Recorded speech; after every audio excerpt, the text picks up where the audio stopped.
So what I want to talk about is the strategy, the subtle strategic art of getting everything you want out of life. Does that sound good? Not really real estate specific. We'll weave some real estate in there, and we'll make some time at the end so that you guys, if you have any questions, fire them at me. But I'm generally curious for people your age, why real estate? Like, what's drawing you to real estate in the first place? What's the interest here? Go ahead and raise your hand or shout it out, I don't care, but why real estate? There's just so much opportunity and like so many different avenues that you can go down. And it's like if you work hard, you can be successful. Yeah. And like the sky's kind of the limit on where you can go. Literally, skyscrapers, right? Like, real estate's everywhere, and there's tons of opportunity. What does that opportunity afford you? Flexibility? Somewhat of a security. Security? Depends on what you go into, but. Who thinks real estate is inherently super interesting? Like, I like buildings, I like the idea of buying, I like the spreadsheets, all that stuff. Cool. If you don't find real estate inherently interesting, you're gonna have a really hard time in this field. But for a lot of people, it's exactly that. What's your name again? Layla. Congratulations, by the way, events coordinator. So a lot of people get into real estate for the opportunity specifically tied to the money. Because everybody knows, like, more millionaires have been made through real estate than through any other asset class, right? We've probably heard that before, yeah? Is that familiar? But the thing with making money, the thing with opportunities is that every opportunity really boils down to one of two directions that you can approach it from. It can either be a strategic direction or a tactical direction. So pop quiz, who knows the difference or has a very good definition for the word strategy versus tactic? What's the difference?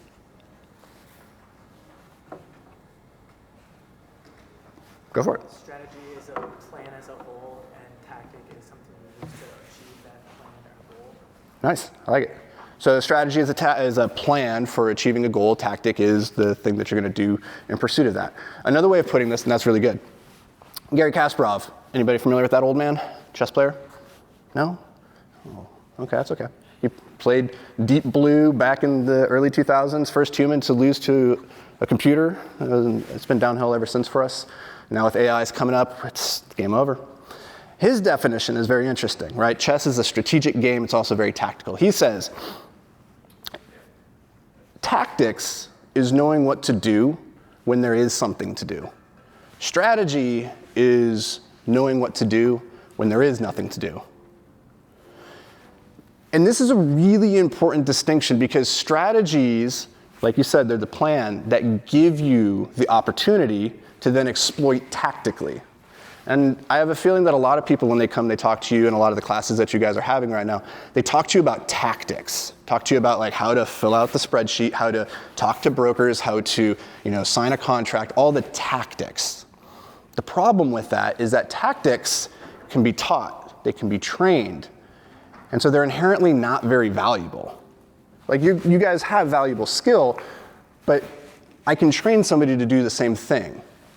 And so if you want to move forward in real estate, if you want to exploit the opportunities that will come your way, you have to have a strategic plan for doing so. You have to know what to do when there is nothing to do. You have to know what to do when nobody is telling you what to do. Because if I have to tell you what to do, then you're just my monkey, right? You're just an extension of my hands.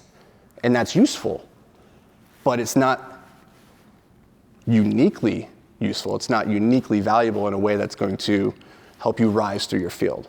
Okay, so what I want to talk about is 5 strategic ideas that you guys can implement as you move forward out into the real world, as you move through your education. And I have never given this talk before. I was sitting down this morning, I found out yesterday I was speaking to you guys, and I was like, well, let's not say the same things over and over and over. So what we are going to do is we're going to discover what I think on these topics as we talk about them. Does that sound good? But you guys don't know who I am, right? No clue? So a little background. I'm an old man now. I turned 40 in a month. About 12 years ago, I was turning 28, and my life fell apart. My fiance, out of nowhere, I thought things were going great. She calls me and she says, this isn't going to work for me anymore. She kicks me to the curb. And that was a problem for me because at the time, I had about $1,000 in the bank account. I had $80,000 of debt, and I had no clue what to do. I had no real skills because up to that point, I had been a pseudo-professional rock climber, which sounds really cool, but it really just means you live in the dirt and you climb on rocks a lot. Doesn't pay very well. So suddenly I found myself in the back of a van that I bought from a church for about exactly my life savings, all $1,000. And I lived in the back of that van in downtown Oakland for the next 4 or 5 months. And, there we go, strategic art of getting everything you want out of life. How do I move slides forward? That's gonna be the magic trick. Sweet. Let's see. Does that go forward? Strategy versus tactics. So far, so good. Okay. Who the heck is this guy? All right, that's where we are. Sweet. And like I said, I just put these together this morning, so I don't even know what they're going to say. So we're discovering this in real time as we go. But okay, so I'm in the back of that van. I have no clue what I'm doing. I'm dirt poor, and I'm pretty bummed about the fact that my life at 28 is not going how I thought it would. You know, I graduated 5 years before that, triple major, thought, hey, world's my oyster, I got this. And so when you find yourself in the back of a van in downtown Oakland praying homeless people don't break your window and move in with you, like you really do some soul searching. And from that place, I got really lucky. I got really lucky because a friend, he came to me and he's like, dude, this is sad. This is really pathetic. Like, we need to do something about this. And so he suggested that we start a business. And I was not the entrepreneurial type. I had never plucked flowers from the neighbor's yard and sold it back to them. I didn't have a lemonade stand. Like, the idea of talking to strangers, of trying to sell something, you guys don't understand this, but I was born in the 80s, and we learned about stranger danger, which is like, you don't talk to people you don't know. So this was a problem for me. But when you're at rock bottom, you're desperate, you'll try anything. And so I was like, yeah, okay, fine, let's build a business. And next day, we went and bought a couple $100s worth of cleaning supplies. And then we spent the entire afternoon knocking on doors, asking people if we could wash their windows. Nobody took us up on that offer the first day. But we kept showing up over and over and over. And after about a year, we were doing top line around $1 million. So that's a lot of windows. And what I discovered was like, wow, entrepreneurship is really cool. And now I had a new problem, which is, okay, now I have money coming in, what do I do with that money? And so I went to people who were ahead of me in life, and I was like, what do you guys do with your money? And they're like, we invest in real estate. Over and over, as I talked to every single richish person I could find, they're like, yeah, invest in real estate. Just hold the real estate for a long period of time, you'll do good. So that's what I started doing back in like 2012, 2013. Started buying real estate. Started with a triplex that I house hacked, got an FHA loan. So I put down about $7,500, lived in it, rented out the other 2 units, and then 9 months later it appraised for about $375,000, which was $125,000 more than what I paid for it. So in 9 months, I discovered I am the best real estate investor in the world. Huzzah! You know, everything is coming up, Anthony. My phone keeps turning off, so I'm trying to keep track of what the next slides are. So, started investing in real estate, and I had no intentions of like building a real estate business. I was just investing in real estate, and there's a distinction between investing in real estate and building a real estate investing business, right? It's one thing just to put your money into a piece of real estate and let it keep compounding and let it do its thing. You hire some property managers, you allow them to run it, right? It's a different thing to build a real estate investing company where you are going and you are actually going to manage this thing like a business. You're going to hire property management, you're going to hire marketing, you're going to hire leasing agents, you're going to raise capital, right? It's a very different thing. But we started this in 2019, that's Invictus Capital, and since then we've acquired about $85 million of real estate here in St. Paul and Minneapolis. We manage it all in-house with a team of about 10 to 15 people. And so we're a little weird in the sense that we are hyper-local. We like the Twin Cities. We like buying apartment buildings between 20 and 80 units. It's kind of a forgotten middle where people are like, 20 units, it's too big. And then you have the institutional investors who are like, 80 units, it's so tiny, right? So we play right in that forgotten middle where there's a lot of opportunity. And So here we are now. I guess that's why they brought me in to talk to you guys. Okay, so that's my real estate background. Any questions? Save them for later. Just kidding. Go ahead. How far along were you when you invested in your first apartment that was more than just like a block? So the question is, how far along was I before I invested in the first apartment complex? I was probably 7 years in at that point. Yeah.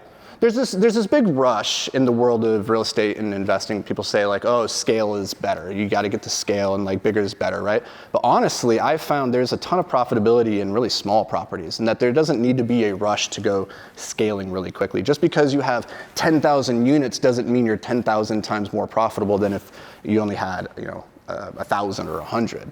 I know guys out there who have very large portfolios that jumped very quickly into institutional level apartment complexes, and they're not making a ton of money. It's a very competitive space there, so you have to find where the opportunity is. And that goes to something else that we'll probably talk about at some point today, which is that if you paid attention over the last couple of years, we're kind of in a weird market, right? Interest rates are very high. It's a lot of question marks about what's going to happen long term with the Fed. Are they going to keep raising the rates? Are they going to bring it down? And there's a lot of question about debt maturing. So is there going to be this cataclysmic catastrophe like we saw in 2007, 2008? And my big thing when people are asking me like, what are you guys doing given the current state of the market, is just to remember that there's no such thing as a good market or a bad market. There's merely the right or wrong strategy given your skills, your resources, and your business plan. So in any market cycle, you can make a ton of money. In fact, if you look back historically, we talk about these times of froth and turmoil as like the great wealth transfers. A lot of money changes hands during times of turmoil. So this could be a really good time if you're young, you don't have a lot of money, you don't have a lot of access to capital at this point, to get into deals that maybe you couldn't have 3 or 4 years ago, because there's a lot of people sitting on the sidelines a little afraid, a little scared, and maybe rightfully so. But you're young, and you have your entire life to make it back. So if there's one thing to take away, now's the time to take the risk. Not saying take blind risk, but understand that I'm old. I don't have as long, if I lose it all, to get it back. You have literally probably twice as long as I do. So time is an investor's best friend. Let it do the heavy lifting, okay? So let's talk about these 5 ideas that you can use to strategically maximize your opportunities in life as you go out into your internships, as you go out into the future getting jobs and trying to figure out, how do I rise to the top of the ranks? Number 1. What is number 1? Oh yeah. Learning versus earning. Where you guys are in your journey right now, all of your focus should be on learning, not earning. Because as soon as you go out into the workplace and you start focusing on earning money and getting this negotiating, like I want the top contract that I can get. I want to come out of school and I want to be making $60,000, $70,000, $80,000 a year. Okay, but just understand that you're not yet worth that because you don't really know what you're doing. And that's okay. That's okay, because you can learn. But if you go and you take the job that's just offering you top dollar, you might find yourself in a position locked in a couple of years where you really haven't progressed very far. And the reason for that is let's hypothetically, what's your name? Sam? Sam, let's say you came and you're like, I would like to be your chief marketing officer. And I would like to make $120,000 a year. Like, cool. I will pay you $120,000 to be my CMO. I'm not, what the hell? I just got, there we go. I am not going to hold your hand. I'm not going to tell you what to do. Because for that dollar amount, I'm paying for your expertise, your know-how, your ability to go find the answers, your ability to go execute. So when you start getting these jobs just to earn, it comes with the expectation that you know what you're going to do, that I'm not going to have to hold your hand, and that you're going to be able to go execute. Now, if you go into that job, instead of saying, I want to be your CMO, instead you said, hey, I want to be your apprentice, I want to be your intern. I don't care about how much I make. I don't need very much because I live with 5 buddies and we live dirt cheap. Cool. Now I know what to expect. You're not costing me very much. Maybe I only pay you $30,000, $40,000 a year. And I'm getting exactly what you're worth, and you're getting a better deal because you're getting access and opportunity and hand-holding. And this can seem very counterintuitive when you first graduate and you think, okay, it's time to go get my big girl job, my big boy job. I want to go get that, and my friends are all getting these high-paying jobs. I encourage you to really think hard about optimizing for the opportunity that comes from getting around the highest level people you possibly can. And I'm not going to let you get around me and pay you a ton of money if you don't bring anything to the table. So just understand that what you're learning right now in school, it's very good. You're learning the tactics. You're learning what to do. But understand that a lot of what you're learning here is already outdated, unfortunately. And that's not the fault of the school system. It's just that it's a rapidly evolving world, right? Have you guys had any classes this semester on like AI implementations into property management? No. What the heck? That's all anybody's talking about in the industry. The point of school is not to teach you what you need to do. That's irrelevant. That information is going to be obsolete by the time you get into the marketplace, largely. The value of school is in its ability to teach you how to think, how to go find the answers, and also to surround yourself with people who are also doing the same thing. They're learning how to think. Now, that might not seem like a very big deal, but I assure you, most people do not know how to think. Now, there's two types of thinking. The first, let's go back. The first is convergent thinking, and this is what school teaches us. School teaches us that there is a right answer. If you follow the formula, if you do X, then Y, then Z, it pops out whatever. And that is the right answer. But out there, in the real world of real estate, of investing, of entrepreneurship, there is no right answer. There are simply better and worse answers along a spectrum of probability. I think this is more likely to work out. I don't know for sure, but I think it might. This is what we call, man, I'm really struggling with these buttons. This is what we call, what do we call this other form? So we have convergent. Is the answer? Oh, the answer's up there, damn. Okay, divergent thinking, yeah. So how do you learn divergent thinking? Any ideas? Failing a bunch. That's a good way. Any others? Mentor. Yeah, it's a great one. Experience, yeah. Did you have a hand? No? Okay. Yeah. Failing, the people who are ahead of you in life, the people who are like standing higher on the mountain than you, just understand they are simply there because they're standing atop a larger pile of failures than you. That's it. And you can accelerate your learning, you can accelerate your growth if you fail as fast as you can, and you get a mentor, you get somebody who has experience, and you learn from their failures. So I believe the apprentice model is wildly underrated. You know, nowadays we call them interns. I don't like that word so much. I think it has a weird connotation. But the apprentice model, getting next to high-level people who think differently, who think divergently, who think strategically, who have a lifetime of failures and experience behind them that they can help accelerate your growth, that is more valuable than all of the tactical stuff. All of it. I guarantee it. Because I can teach you all the tactical stuff in 6 months. I can't teach you all of the strategic stuff. That's taken me a lifetime to learn. And the same with everybody who has reached any level of success. So as you go out, you're looking at these jobs, you're looking at these opportunities, don't look at them through the lens of what's the most prestigious, what's going to pay me the best, what has the best benefits. Look through it through the lens of what's going to give me the most opportunity to learn and to grow. If you do that for the next 5 to 6 years as you get out of school, or as you're even in school and you're doing your internships, right? You will be so far ahead of your friends who just took the high-paying job and they got stuck in the closet looking at spreadsheets all day. You would be better served in a lot of cases being the right-hand assistant to somebody who's running their own company, and you can see day to day exactly how they move and how they think. Now that means you're probably not gonna have to do some things that you're like, oh, I didn't train for this in school, right? But that's where the opportunity is. It's from the proximity. Proximity is power. So, are you guys familiar with Warren Graham? No, Benjamin Graham. Warren Buffett, I'm sure everybody here knows, yeah? Okay, if not, then you got to go. I'm just kidding. Does everybody know who Warren Buffett is for real? No judgment, okay. Great, one of the greatest investors of all time. Benjamin Graham was his mentor. Benjamin Graham was the original value investor. He wrote the book, I believe it's called The Value Investor. And many years ago, because Warren is now like 98 years old, when he was in his 20s, he went to Benjamin, who I think was working at the University of Chicago at the time, and he goes to him and he says, hey, I want to work for you. I'll work for you for free.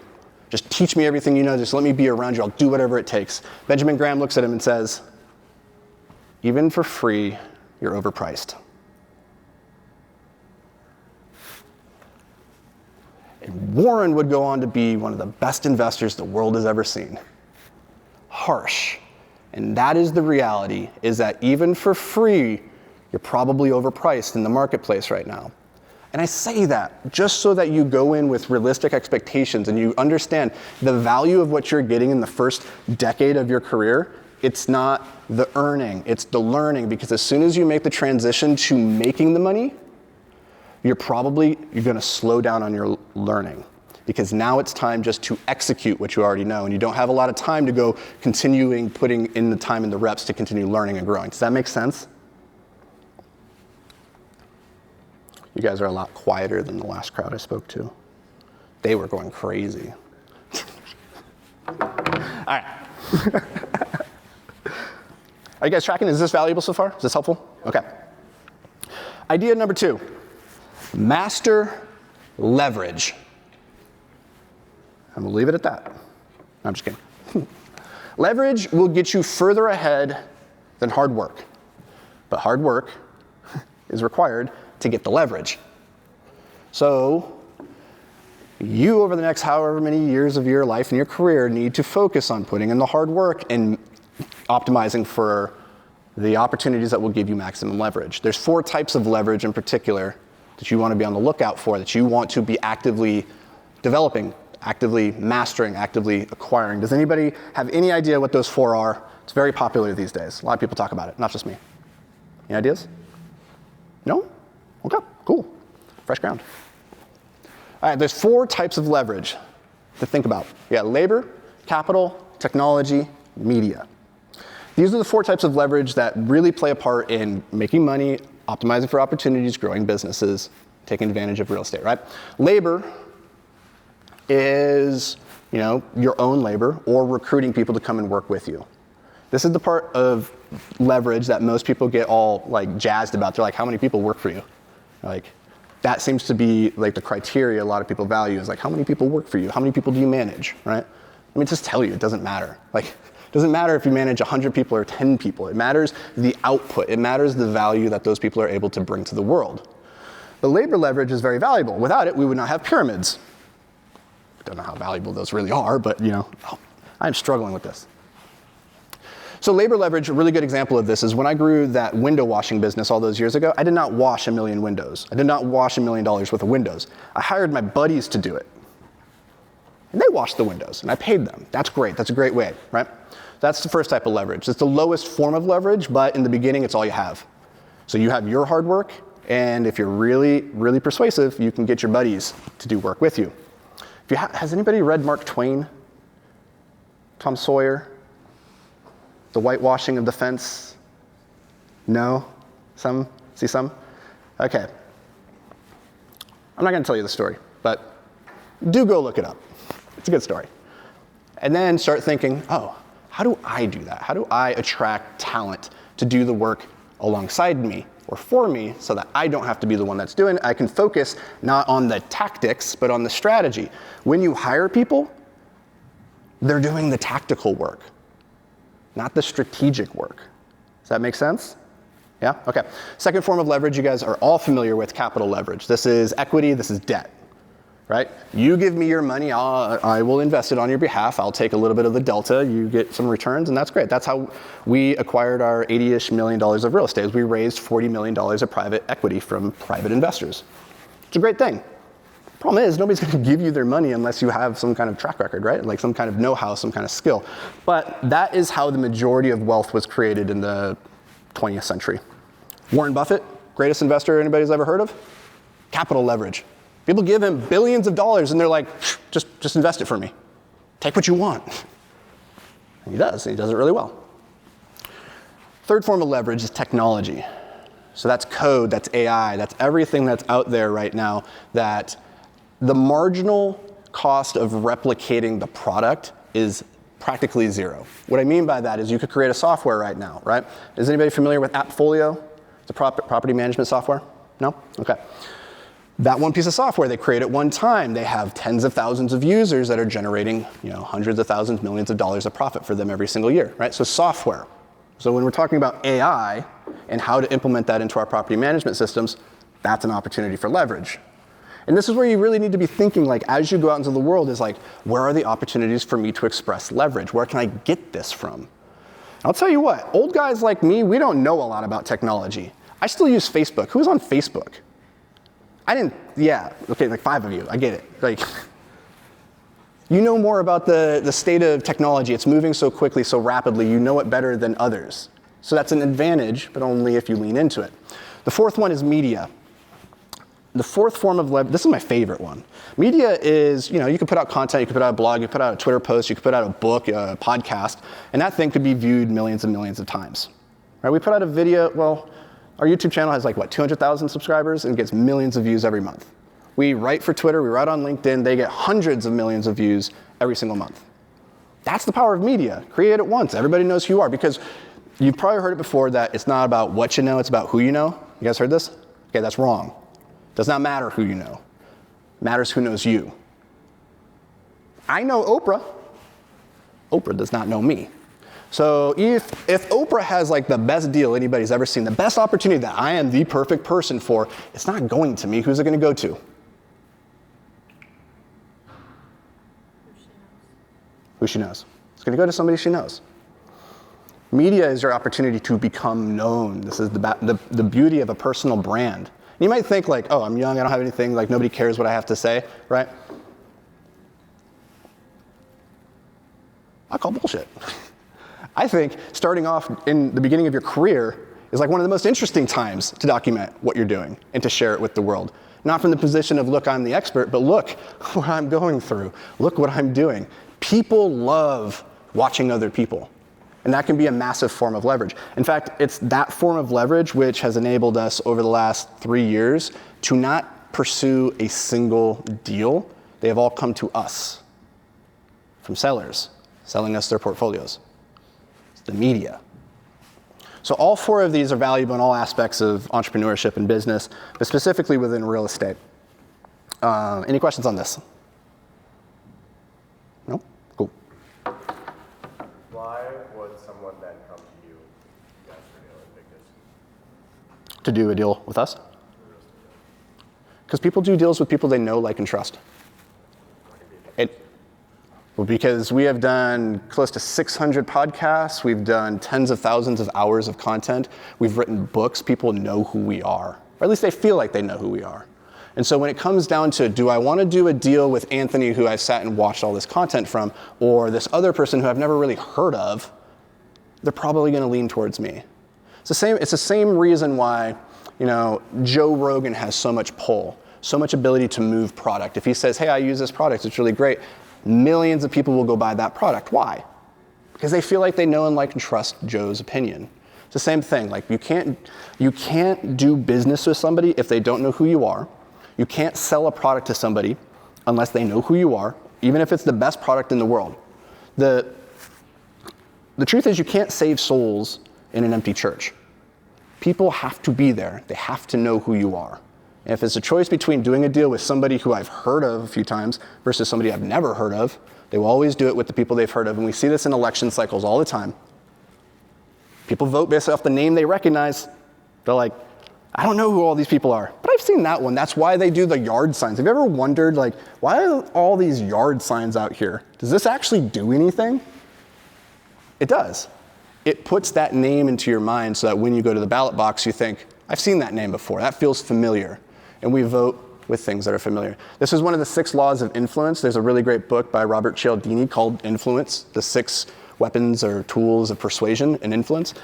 This is one of those. Highly recommend You all read that, because everything you're going to do in real estate is not really about the numbers, it's not really about the deals, it's about relationships. And a relationship is only ever between you and another person. And so understanding human psychology and what motivates another human to take action is a very powerful tool in the world of getting deals done. Does that make sense? Does that answer the question? And I think they just like, I don't know, like, we're pretty, nice to look at, I don't know. Like, you never know what's really going to motivate. Here's the thing. This is a tangent, is that you can know that a thing works, but not why a thing works. So I know that if I say this in this sequence, if I do this thing, that it leads to X result. And it's very easy because humans are just explaining machines to create these fancy narratives as we look back in history and connect dots and say, oh, this is why that worked. We love creating explanations. But there's another great book called Fooled by Randomness by Nassim Taleb. Highly recommend you read that. The truth is, often we fool ourselves into believing we understand why the world is moving the way it is. In reality, it's just randomness. So you can know that a thing works, not necessarily why it works. And I know that what I'm telling you works. I'm a little bit hazier on why exactly it works. Okay, you guys ready to move on to the third? I grabbed my phone, that's the wrong thing. You need to learn to communicate. Victor Hugo said something very profound. He said, there is nothing in the world more powerful than an idea whose time has come. But I think this is only half right. Because the truth is, an idea is only as effective as your ability to communicate it. If you can't communicate your ideas, if you can't communicate why this is a good deal, why they should do a deal with you, why these numbers make sense, if you cannot communicate it, you can't move people to take action towards you and in your favor. And this is hard because I think everybody has felt this at one point in their life, where you're sitting across from somebody and you're trying to explain something that's like super important to you. Maybe that's a loved one, maybe you're on a first date, maybe you're like in a job interview, you're trying to like convey, I'm the perfect person for this job. And you can see the other person, like the words are flying over their head, they're not getting it, it's not landing. And it makes you feel invisible, it makes you feel very worthless, because one of the core human desires that we all have is to be seen, to be heard, to feel valued. And a lot of that comes down to our ability to communicate effectively with other people. So if there's one super skill that I would recommend you guys start working on right now, is the ability to communicate your ideas. And that really comes down to two forms. You can either speak your ideas, or you can write your ideas. I recommend everybody starts by writing down their ideas, sharing those. Because thought is made physical when pressed through the pen tip, when pressed through your fingers into the keyboard. The people who do not know how to write, who do not know how to convey their thoughts through the written word, they're what I call lily pad thinkers. Do not be a lily pad thinker. When you go for a walk, when you're just hanging out, you're just sitting here and you're thinking right now, the way the human mind works is it is a chaotic, scary jumble. And your mind is probably bopping from 1,000 different thoughts simultaneously. It never goes very deep on any of them. As soon as you like start to go a little deep, it's like, I should think about this other thing. And it just keeps doing that over and over and over and over. It's chaotic. If you've ever felt overwhelmed, like, man, I just can't get my thoughts straight, it's because you are a lily pad thinker. And that's not your fault. That's just how we're designed. The forcing function for not just going wide and shallow on your thoughts, but rather going deep into them on what you truly believe, is through writing. Writing forces that chaotic jumble of thoughts into a cohesive narrative. And often what I find is that people have no idea what they believe on a topic until you force them to write on that topic. And so the most valuable, I'm guessing like most of you won't do this, one of the most valuable life skills is to write every single day. Whether that's a journal or writing on Twitter, I don't care where you do it, but the most potent, clear thinkers in the world, the people who will rip you to shreds out there, are good writers because they are good thinkers. Writing is just another form of thinking. And thinking ain't easy. Neither is writing. And I don't think school did us a lot of favors generally, so I'm going to rag on school again. And I can say this because I've written 12 best-selling novels. I write every single day on Twitter, on LinkedIn, and they get hundreds of millions of views. And I also have an English degree.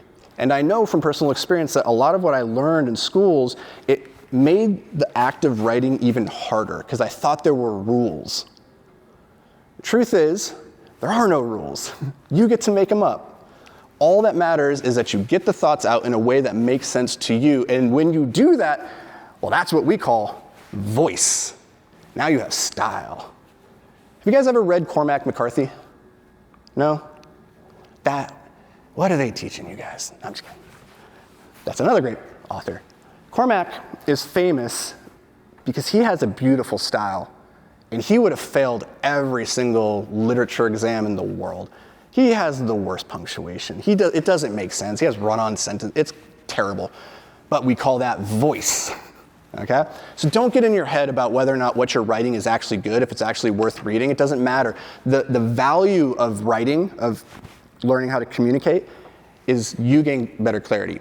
So when you're sitting down in that job interview and they're like, hey, why do you want to be in real estate? You have a really damn good answer. Because you're like, well, because of X, Y, and Z. And I've thought this through. And there's a depth to my thinking that the other person feels, and they go, oh, this is not just a shallow thought. She's not just a lily pad thinker. Does that make sense? Yeah? Is anybody going to go right after this? I encourage you, is anybody on Twitter, X, anymore? Yeah? Twitter's great because it forces you to be concise. And it forces you to articulate your thoughts with as few words as possible. It's a great forcing function. You don't have to tell anybody you have an account, but go and make this a practice. I know that you look at this and might think, I don't know what this has to do with real estate. But if in 10 years, if you were writing every single day, learning how to communicate your ideas effectively, you will be unstoppable. There's literally nothing that you could not accomplish. I'm confident of that because I've seen it play out time and time again. All right, fourth idea. The secret to success. Does anybody want to know the secret to success? Let me look it up, make sure I have it. One person, I saw one hand. Yeah, okay, cool. My dad told me this when I was like 12 years old. I was just a kid, I have severe ADHD, and this was very problematic for me. It's a lot of the reason why I landed in the back of that van. It's because I really couldn't sit down and focus and get like things done. Couldn't follow through, couldn't be consistent. And he looked at me one day, and this is a very weird thing to say to a 12-year-old, but he looked at me and he goes, Anthony, in the games worth winning in this life, you can't win if you don't start. And you can't lose if you don't quit. Even as a 12-year-old, I was like, that doesn't sound like a good strategy for Vegas. Like, you can lose a lot before you quit.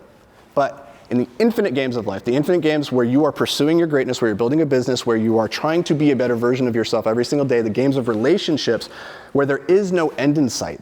There is no top of the mountain. You're just trying to improve, trying to get better. He's right. You can't win if you don't start. You can't lose if you don't quit. And I say that because you're at the beginning of the journey and you're in the game now. And the only thing that can derail you is if you decide to give up. This is a game where you get infinite numbers of swings at bat until the day that you die. You only strike out when you stop swinging. Okay? Does this make sense? Yeah? And this is really important because it's a hard game. Even when it's going really well. You're going to feel, okay, maybe I'm not cut out for this. Maybe I should go do something else. Maybe I've made some bad choices. Maybe I should give up. Just keep it in mind that the people who are ahead of you are simply there because they're standing atop a larger pile of failures than you. Now, if you don't want to die in the process, oh, there we go. Here's how to stay in the game. This is for real estate, this is for business, but this is also just good personal finance advice. Number one, live below your means. As soon as you get a check, if it is all going out the window to pay for expenses and things, You are not living below your means. Has anybody ever heard the idea of FU money? One person? So the idea of FU money is you get to a place in life where you have so much money, nobody can tell you what to do, where to be, what to do, when to do it. You are in complete control of your life. They can't do anything to you because you have so much money, you're like, doesn't matter. I'm fine. Screw you. That's FU money. I believe FU money is less about how much money you have and how willing you are to simply live with the consequences of your decision. So right now, if you were only making minimum wage living in the back of a van, and you were okay with that, you have FU money. After I built my first 7-figure business, the window washing company, I went on to build an 8-figure manufacturing company. And I was making good money, living with my best friend's mom for $400 a month. And it was embarrassing in the sense that when you tell your friends, they're like, you live with your best friend's mom? You're 32 years old? What's that about? Well, I'm building something. I'm doing something that matters because I don't care to impress people whose opinions don't matter to me. And who in reality, they're not even thinking about you. So much of what we do to status and posture is simply to impress people who don't care one way or the other. So just realize you're on your own path, live below your own means. Number 2, maintain strong cash flow. This is the lifeblood of any healthy business, any healthy finance situation, is to have money coming in consistently. It sounds cool to have $1 billion net worth, but if you can't access that money, is it really useful? No. Cash flow is what pays the bills. It's what keeps the lights on. In real estate, dirty little secret here, as you start to get into it, you will be very equity rich and very cash poor. Because as soon as you start getting any money, you're gonna go buy something again. And this is very tempting. You're gonna go buy another building.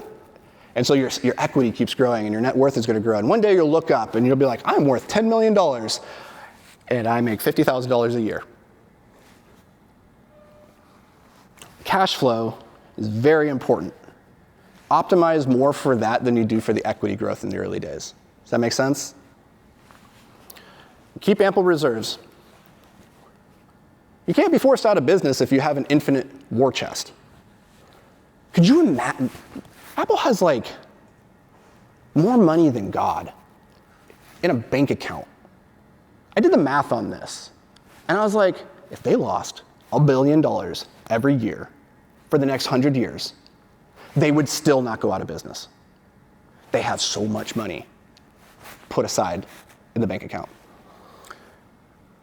I'm not recommending that you keep all your money stashed aside in reserves, but it's a good idea if you want to take risks and pursue opportunities in your life to keep an ample amount, at least I would say 12 months. I know a lot of people say 3 to 6 months of expenses. I'm a big fan of 12 months because you can take some big risks and you can go for some big opportunities when you know you have the cushion to fall back on. So live below your means, maintain strong cash flow, and keep ample reserves. Last but not least, and then we'll open up for some questions. Nobody is coming to save you.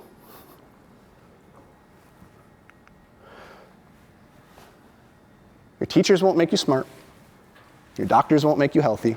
Your trainers won't make you fit. Gurus, we won't make you rich. We can only point the direction, but you have to do the work. The people who are the most biased towards action, to doing the work, to going where it needs to be gone without having to be told, if you can find the destination that needs to be arrived at on your own and start working towards it, you will be so much further ahead than everybody else in your age group. Heck, in my age group. Because most people are simply sitting around waiting to be told what to do. The deals aren't just gonna land in your lap. You have to go knock on doors. You have to make the calls. The equity isn't just gonna land in your account one day. You have to put out the content that makes people aware of what you do. You're not gonna get that job as the right hand of that really cool gal who runs her own private equity firm unless you're reaching out to her. She ain't reaching out to you. You have to do the work. And again, how much work you do will dictate how much leverage you ultimately get. And that's really the game. Like, in a nutshell, I think if you could take these 5 ideas and implement them consistently on a strategic level, figure out how to apply them on the tactical, you're going to be doing pretty well. So, any questions? Let's open up. We can talk about anything. It could be about these ideas. They can be about real estate, tactics. Happy to talk about whatever. Yeah. You said you were living in your van in Oakland. What brought you to real estate in Oakland cities? Good question. So, the first real estate that I bought was in Oakland. I still own it to this day. So if you do the math on that, we bought in 2012 coming out of the financial crisis. We've owned it for over a decade, and the Bay Area has done very well. So I mention that only because people talk about how, like, oh, the Bay Area is a hard market, it's too expensive, rent control. A lot of people talk about the Twin Cities in the same way. I assure you, if you hold a piece of property for 15 years, regardless of the market, unless you're in Detroit, that's like the one exception. Like, you're probably gonna make some money. And even Detroit's, God bless their souls, they're trying. So I left the Bay Area after selling my window washing company. I moved back to Minnesota because this is where my family and my friends were from. I had moved out to California to pursue rock climbing, and I was lonely. Like, at that point, I was getting old and washed up. I couldn't climb in the same way that I could in previous years, and I was looking for the next challenge. I came back home. My buddy had built he had started building a manufacturing company producing polyurethane rock climbing holds. And so him and I teamed up in 2015, 16, and we scaled that. And that's when I really started making a lot of money, and that's when I started buying here in the Twin Cities. But the main reason that we still invest in the Twin Cities is for 2 reasons, like 2 unique advantages. You always have to look and say, like, where's my unique edge? What makes me stand out, gives me a competitive advantage in the marketplace? And ours is twofold. One is that me and my partner, Dan, we've lived here in the Twin Cities combined, like, a really long time, so we know this market really well. We know how to operate within it, and that gives us a lot of locals advantage. Deals come to us because other sellers know who we are. And then because we're vertically integrated and we manage in-house, we have the ability to group assets geographically by neighborhoods and then run the assets as though they're a larger facility, which a private equity firm coming from out of state would have a very hard time doing. So we've carved out this unique little niche in our space that gives us a competitive advantage. And what's not to love about Minnesota? Go ahead. So with this current market, are you investing a lot? I think we're going to see like a lot of pent up capital in the next few years kind of being spent. Yeah. Do you guys have a lot of that pent up capital kind of waiting for it to die down to spend it? Or is it Yeah, we're still spending. We're supposed to close a deal Friday, so we're pushing that back. So we're still buying. A couple years ago, we lined up a portfolio transaction with a seller who had about 700 units that we're buying across, 40-ish buildings. And so we acquired a bunch of those last year. We'll acquire a bunch more this year and then finish out the transactions next year. So we had those locked in a while back at a really good rate. So we're still doing those, but we're not really actively looking to like go and scale to the moon right now, because again, when you're vertically integrated with in-house management, it's not just a matter of how fast can you find the deals and how fast can you deploy capital. For us, there's the monkey wrench in the operations, which is like, oh yeah, we actually have to operate these. So we have to hire leasing agents, maintenance, right? And like actually profitably run these things. That's harder than the other two. We probably have, truthfully, if we really pushed at it, we probably have access to more capital than we really need. But that's like an easy way to get greedy and start growing over your skis, and then the whole operation starts to fall apart. Yeah. Do you guys invest in only hold or do you sell? So Charlie Munger says, if you buy with the intention of selling, you are not an investor, you are a trader. And my belief is there's all sorts of ways to make money. But I believe time is an investor's best friend. The longer that you hold things, the harder it is to screw it up. So if you buy something and you plan to sell it next year, a lot has to go right. A lot can go wrong. But if you're going to hold it for 20 years, you can smooth out a lot of bumps over 20 years. You can take a lot of lumps. So that's our personal strategy. It doesn't mean it's the right strategy. We're conservative in that way. And we can afford to play that longer game. When you're young, at your guys' age, you probably don't want to play that game, because it's going to take you a really long time to generate meaningful money off that. better is to start probably with the faster transactions, get those equity bumps, like I did with the triplex, where we know that thing it appraised for $125,000 more than what we paid for it 9 months after. But instead of selling that, I took out a HELOC, which gave me access to the equity in the building. I took that, I redeployed it, bought another building. So you want to be thinking like, what's the highest and best use of my capital? And generally when you talk to the old guys who've been in the game for 50, 60 years, like what do you regret? They almost always say, I regret selling too soon. I regret selling in 2011 because if I just held it for another 10 years, that thing would have tripled. You're like, yeah. Selling is a headache too. You gotta deal with brokers, you gotta deal with tax implications, you gotta figure out, am I gonna 1031 this, right? So generally, I'm a big fan, if you have a solid building in a great neighborhood, just hold the thing. Like the bird in the hand is better than the two in the bush. That's my approach at least. Did you have a question? Yeah, I was just curious, can you talk a little about if you want to get into real estate investment, like what's like the most accessible way? And are there any like key like milestones you need to hit as like an individual before you think about investing in real estate? Well, real estate's hard because it takes a lot of money, right? My big strategy for everybody is build a cash generating machine and then invest it into real estate.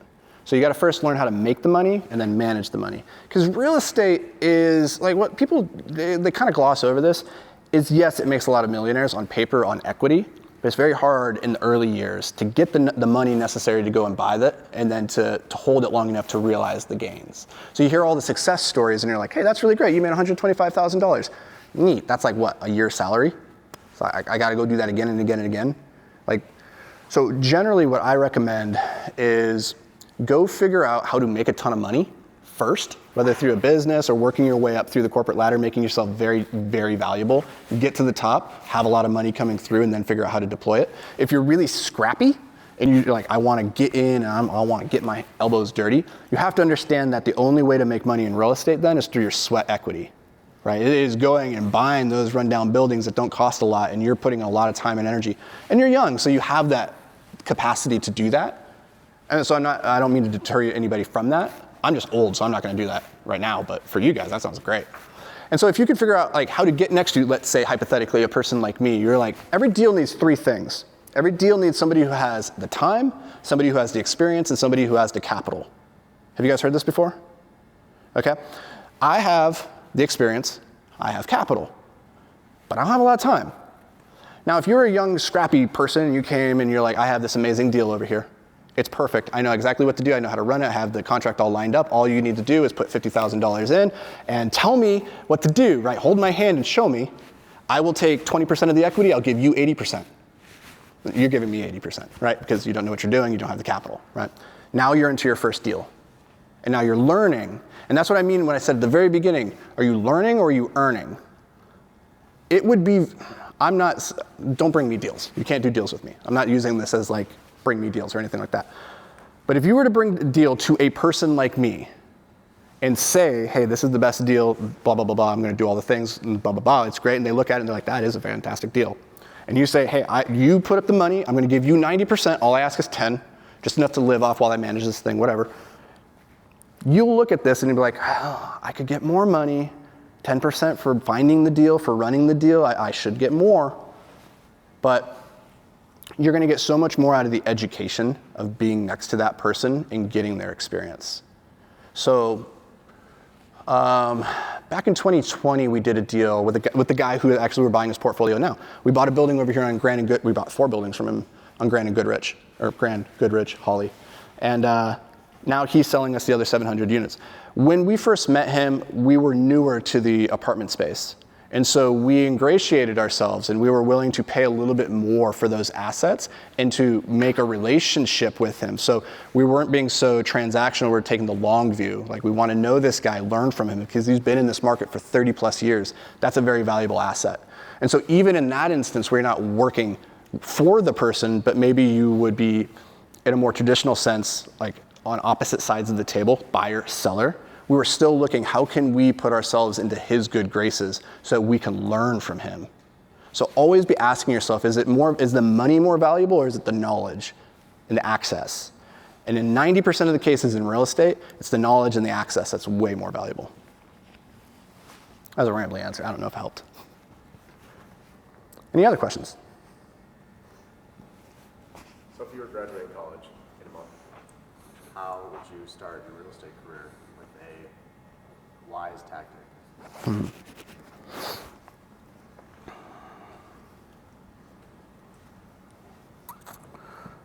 I would do a two-prong attack. This is very different for where your skills are. Just knowing what I know about my personality, my skills, and what I could be good at, I would be miserable sitting on spreadsheets all day. I find the financial analysis is actually a low leverage activity. It's very easy to outsource that.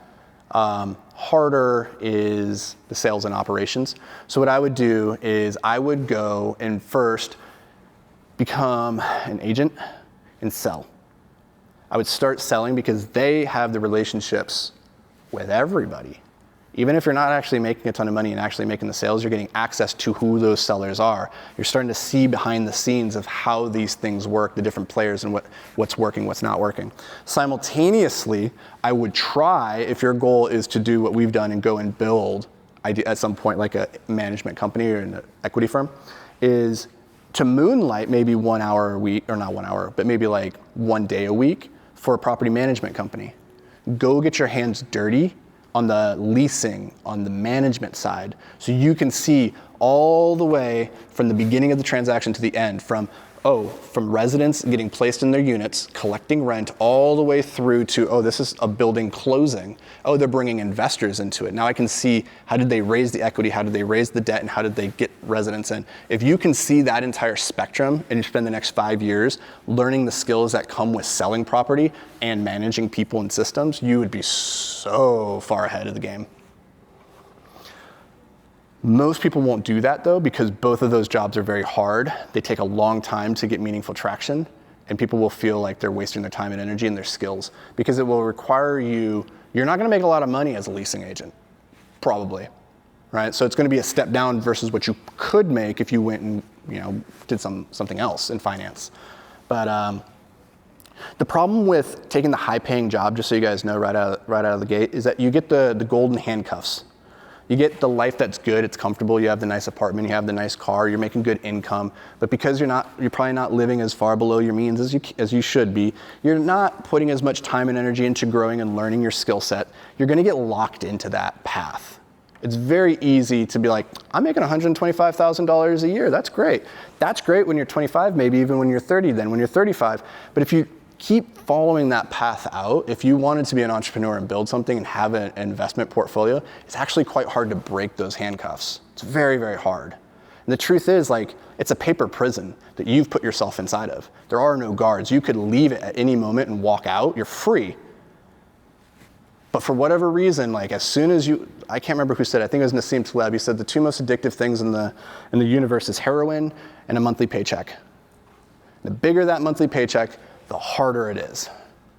And that's why I just encourage you guys, do not optimize for that. That is the wrong thing to optimize for, because the paycheck is fundamentally an exchange of your time for money. You will never win the money game if that is your goal, and I'm not saying it is. You'll never win the money game exchanging your time for money, because you only have so much time and there's only so much money people are going to be willing to give you for it. Does that track?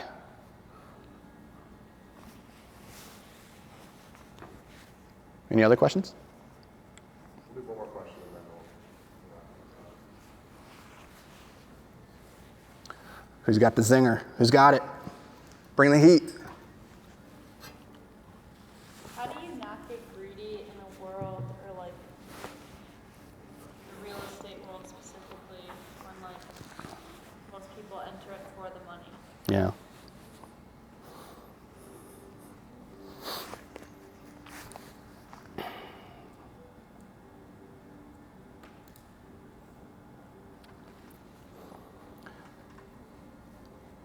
I think greed is less of an issue. I think the dark motivating factor for a lot of people, it's not greed, it's envy. It's this feeling of needing to keep up. It's this feeling of I need to go get this next thing, this next purchase. I need to get that raise. I need to get that promotion so that I can stack up. You're playing the status game. It's a hierarchy. For me to be number one, that means somebody else has to be knocked down. There can only be one person at the top. There can only be one person in the second spot, right? And that's the game a lot of people are playing. But the game of wealth, the game of money, it's a fundamentally different game, because I believe everybody can be wealthy. And you can bear this, you can look at this statistically, we are living across the globe better than our grandparents did. Just 2 generations ago. Life, the quality of our medicine, quality of our infrastructure, quality of our food. And you could say, yeah, there's still people who are suffering and struggling, and that's true, but across the globe as a whole, we are improving. We're becoming wealthier. And when you take this abundance mindset and realize that for you to make money, it doesn't need to take it out of anybody else's hand. That what you are actually getting paid for is to bring value to the world. And usually you can only recoup about 1/10 of the value that you bring other people. So for instance, when you get that job for $100,000, let's say, your employer is looking at it and saying, I will pay you $100,000 because I believe you can make me at least $1 million. And so that 10x is a pretty good approximation generally for what a business will look at your value and say, well, this is what I can get out of it. So to avoid the greed, I don't really see a lot of greed in the marketplace generally. I see people trying to keep up and not understanding, like, what do you actually need to be happy? What would actually fulfill you? And those have nothing to do with the perceptions of other people. It's not a dollar amount. Because honestly, the marginal utility of money starts to drastically fall off after a certain point. And you will realize that if you live below your means. And then you have freedom to go and do the things that you want to do. But money itself is not evil, it's just a tool. And you can do whatever you want with that tool. And so what it tends to do is it highlights the features of personalities.